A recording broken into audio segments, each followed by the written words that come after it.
केसी वेणुगोपाल जी, तारिक कर्रा जी, रजनी पाटिल जी, विकार रसूल जी, गुलाम मीर जी, रमन बल्ला जी, चरणजीत चन्नी जी, दिग्विजय सिंह जी, जयराम रमेश जी, नीरज कुंदन जी, शबाब सबरी जी, कांग्रेस पार्टी के हमारे सब प्यारे कार्यकर्ता भाइयों और बहनों, युवाओं, प्रेस के हमारे मित्रों, आप सबका यहाँ बहुत बहुत स्वागत। आप आज हमारे साथ भारत जोड़ो यात्रा में चले,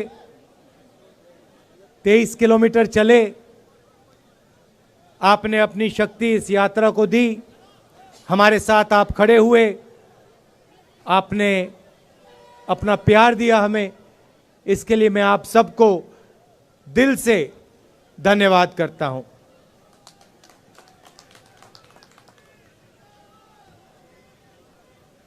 ये यात्रा 4 महीने पहले हमने कन्याकुमारी में शुरू की थी।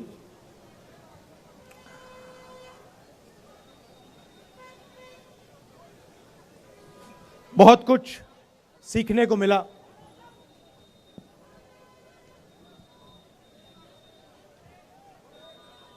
हम काफी यात्री हैं,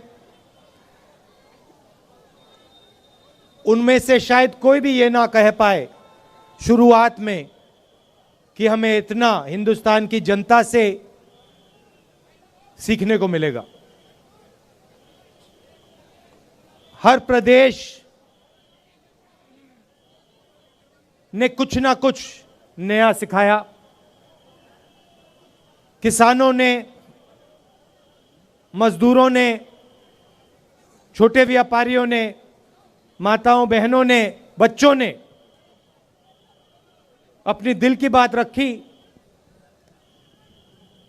अपना दर्द रखा। किसानों ने हमें देश की पॉलिसियों के बारे में बताया, छोटे व्यापारियों ने जीएसटी के बारे में, नोटबंदी के बारे में, कोविड में क्या हुआ, क्या होना चाहिए था, सब कुछ हमें बताया, समझाया। अलग अलग भाषाएं हैं, अलग विचार हैं, अलग हिस्ट्री है, अलग इतिहास है, मगर सब एक साथ मिलकर मोहब्बत के साथ इस देश में रहते हैं। जैसे मैंने कहा, नफरत के बाजार में हम मोहब्बत की दुकान खोलने निकले थे और देखने को मिला कि लाखों करोड़ों लोगों ने इस देश में मोहब्बत की दुकानें खोली हैं। हर प्रदेश में, सड़कों पे, बारिश में, गर्मी में, सर्दी में हमें यह देखने को मिला। देश के सामने कठिनाई जरूर है।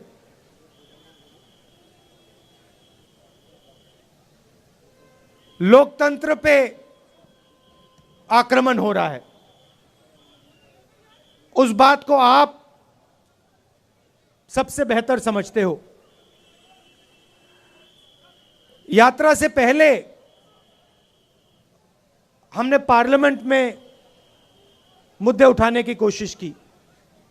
लोकसभा में, राज्यसभा में हमने भाषण देने की कोशिश की।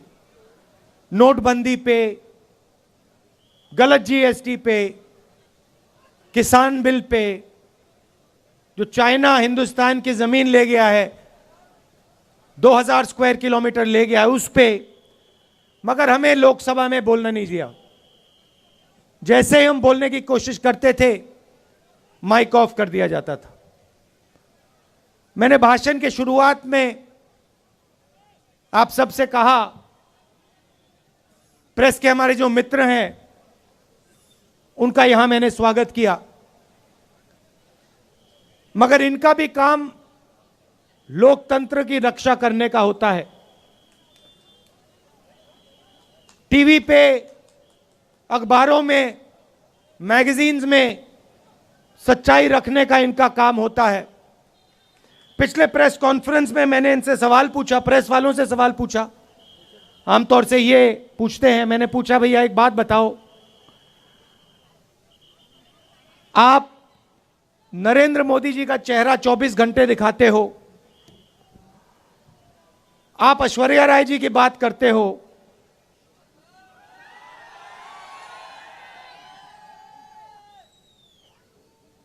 अक्षय कुमार की बात रखते हो, आप महंगाई की बात क्यों नहीं रखते हो? आप बेरोजगारी की बात क्यों नहीं रखते हो? जो जम्मू कश्मीर में गरीब लोगों से उनकी जमीन जो छीनी जा रही है, वो हमें मीडिया में क्यों नहीं दिखाई देता?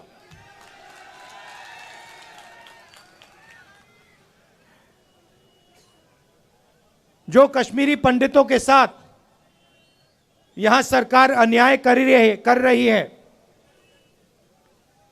आज सुबह मेरे से मिलने एक डेलीगेशन आया और उन्होंने अपनी बात रखी। मैं हैरान हो गया। उन्होंने कहा, और मैं मीडिया के सामने ये कहना चाहता हूं, उन्होंने मुझसे कहा कि जब उनका डेलीगेशन लेफ्टिनेंट गवर्नर के पास गया तो लेफ्टिनेंट गवर्नर ने उनसे कहा कि तुम्हें भीख नहीं मांगनी चाहिए।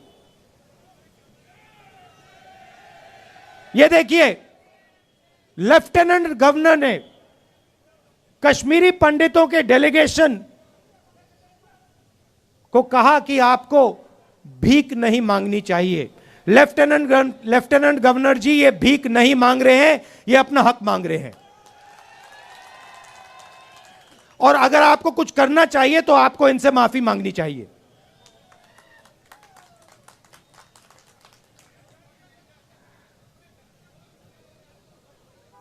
यहां पे जम्मू कश्मीर में मैं आया, अभी जम्मू में चल रहा हूं, और यहां पे आपके लोग मुझसे मिल रहे हैं।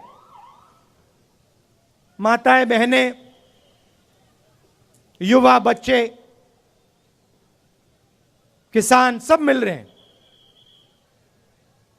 यहां आते हैं, सड़क पे आते हैं, मेरे साथ चलते हैं और अपनी दिल की बात रखते हैं। दो तीन चीजें मैं, जो वो मुझे कह रहे हैं, मैं आपको कहना चाहता हूं। वो आप जानते हो, मगर मैं दोहरा देता हूं। सबसे पहले मुझे कहते हैं कि जम्मू में जो पहले, अभी आता हूं, बेरोजगारी के बारे में बोलता हूं। कहते हैं कि जो पहले जम्मू के लोग व्यापार करते थे, जम्मू कश्मीर के लोग चलाते थे, आज बाहर के लोग जम्मू और कश्मीर को चला रहे हैं। और हमारा जो हक है, हमारी जो आवाज है, उसको एडमिनिस्ट्रेशन सुनता नहीं है। सारा का सारा ट्रेड बाहर के लोग कर रहे हैं, जम्मू कश्मीर के लोग देखते रह गए। पहली बात। दूसरी बात, हिंदुस्तान में सबसे ज्यादा बेरोजगारी जम्मू कश्मीर में है और जम्मू में है। तो यहां पे स्टूडेंट्स पढ़ाई करते हैं, कोई इंजीनियर बनना चाहता है, माता पिता शिक्षा के लिए पैसा देते हैं, कोई डॉक्टर बनना चाहता है, कोई लॉयर बनना चाहता है, कोई आर्मी में जाना चाहता है। पढ़ाई करने के बाद पता लगता है कि इस प्रदेश के लोग, प्रदेश के युवा लॉयर, डॉक्टर, इंजीनियर नहीं बन सकते हैं। पहले एक और रास्ता था, आर्मी का रास्ता था, वो भी आज बंद कर दिया है। बीजेपी के लोग नई योजना लाए हैं, अग्निवीर योजना लाए हैं, और इनको जो आर्मी का इथोस है, इनको वो ही नहीं समझ आया। देखिए, किसी भी काम में, किसी भी काम को सीखने में कम से कम 7-8 साल लगते हैं। सही बात है? सही? आप खाना पकाती हैं? खाना पकाती हैं? आपको कितने साल लगे? खाना पकाने में, सीखने में कितने साल लगे आपको? 7-8 साल लगे? मतलब एक्सपर्ट आप 7-8 साल में बनी? नहीं। तो किसी भी काम में 7-8 साल लगते हैं। आर्मी जो है एक परिवार है। जो सेना लड़ती है, वो रिश्ते के बल पे लड़ती है। सैनिकों के बीच में जो रिश्ता होता है, उसके बल पे लड़ती है। वो रिश्ता 1-2 साल में बनता ही नहीं है। वो रिश्ता, उस रिश्ते को बनने के लिए, मजबूत होने के लिए कम से कम 7-8 साल लगते हैं। ये जो बीजेपी के लोग हैं, इनको ये बात समझ नहीं आई। ये सोचते हैं कि आर्मी की ट्रेनिंग 6 महीने में हो जाएगी, जो सीखना है वो 6 महीने में हो जाएगा। बिल्कुल नहीं। आर्मी में सालों लगते हैं एक सैनिक को तैयार करने के लिए। सालों लगते हैं उस सैनिक और दूसरे सैनिकों के बीच में रिश्ता बनाने के लिए। तो ये अग्निवीर योजना जो है, ये हिंदुस्तान की सेना को कमजोर करने की योजना है। और ये बेचारे जो हमारे आर्मी के लोग हैं, ये कह नहीं सकते हैं, मगर मैं जानता हूं अगर इनसे पूछा जाए तो ये सारे के सारे कहेंगे कि ये अग्निवीर योजना के खिलाफ है, अग्निवीर योजना गलत है। तो वो रास्ता जो था वो भी बंद कर दिया इन लोगों ने। पहले युवा आर्मी में जाता था, 15 साल की उसकी सर्विस होती थी, उसके बाद उसको पेंशन मिलती थी। अग्निवीर योजना में 4 साल की सर्विस होगी, उसके बाद सैनिकों को घर भेज दिया जाएगा, उनको कोई पेंशन नहीं मिलेगी। तो ये जो देश का आर्मी के साथ रिश्ता है, इससे खिलवाड़ कर रहे हैं। देश ने कहा था, देश हर सैनिक से कहता है कि हम आपसे 15 साल मांगते हैं, उसके बाद हम आपकी पूरी जिंदगी आपको पेंशन देंगे, आपकी इज्जत करेंगे, आपकी रिस्पेक्ट करेंगे, आपकी रक्षा करेंगे।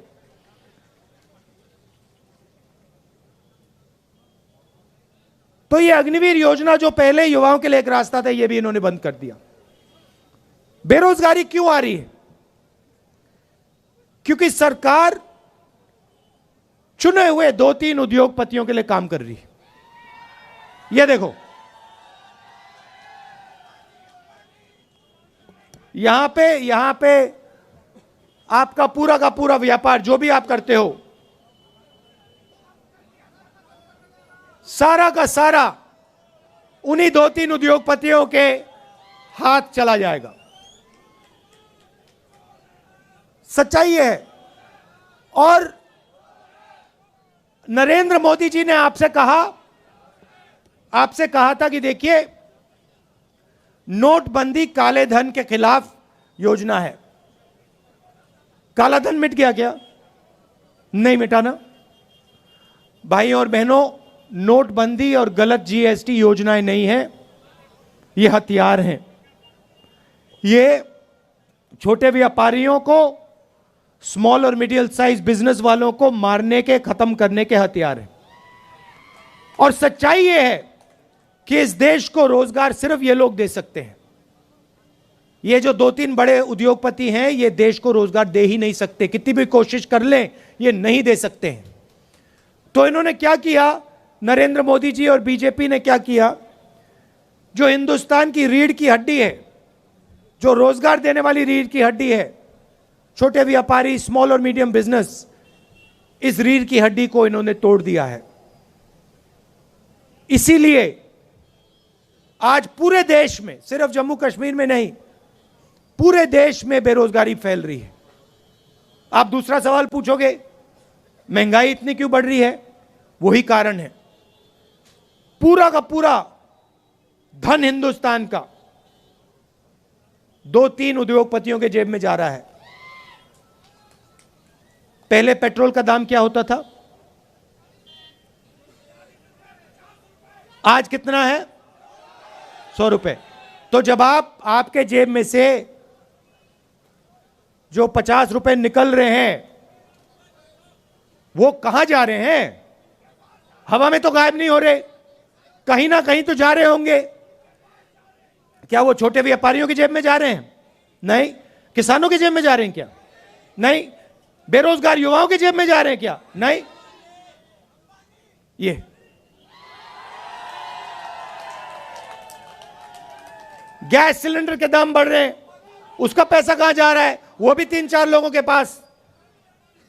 अभी यहां पे आपका सेब आते हैं, सेब बिकते हैं, फायदा किसको जाएगा देख लेना। तो पूरा का पूरा धन, देश का पूरा धन 3-4 लोगों के हाथ में जा रहा है, और बाकी हिंदुस्तान बेरोजगारी, महंगाई का सामना कर रहा है। इसलिए हमने ये यात्रा कन्याकुमारी से कश्मीर तक शुरू की, और इसमें आपने हमारी जबरदस्त मदद की है। आप ये मत सोचिए कि 3500 किलोमीटर चलना आसान है, यह आसान काम नहीं है। जब हमने शुरू किया था, हमने सोचा कि ये देखो काफी मुश्किल काम है, मगर चलने के बाद पता लगा ये तो आसान है, कोई मुश्किल नहीं है इसमें।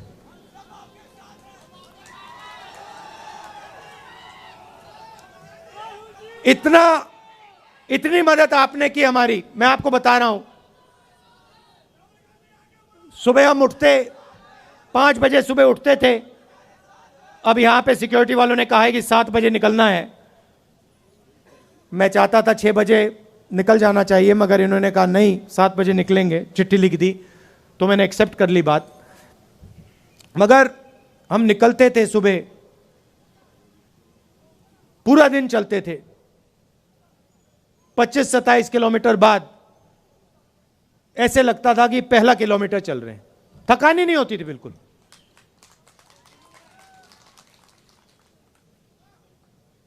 पूरा अपने पूरी मदद की, पूरी शक्ति डाली, प्यार दिया यात्रा को। किसी को चोट लगती थी, आप एकदम उठा लेते थे, मदद करते थे। काफी लोगों को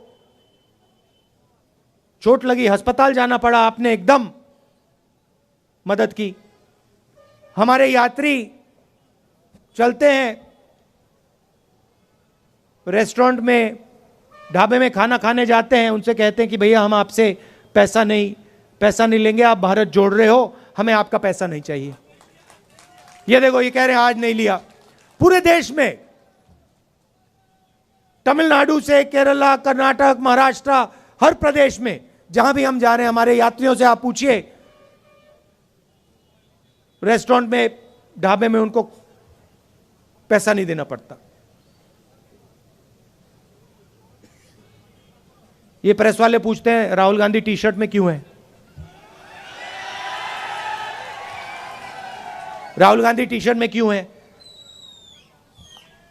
आप इतना प्यार दे रहे हो,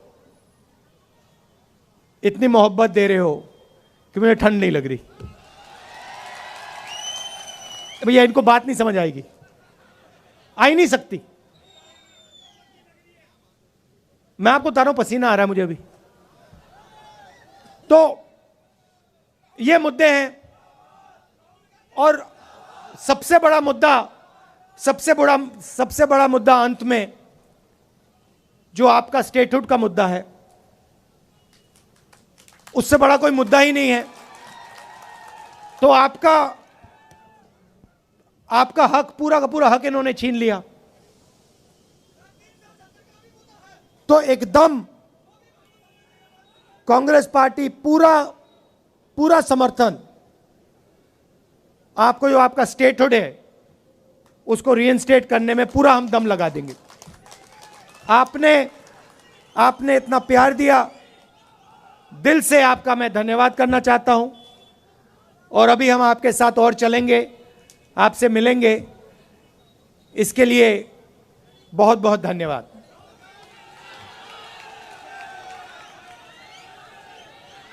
अच्छा, अंत में ताराचंद जी, पीरजादा जी, मुल्ला राम जी और जो एनसी से, नेशनल कॉन्फ्रेंस से यहां लीडर्स आए हैं, उनका भी मैं स्वागत करता हूं। धन्यवाद। जय हिंद।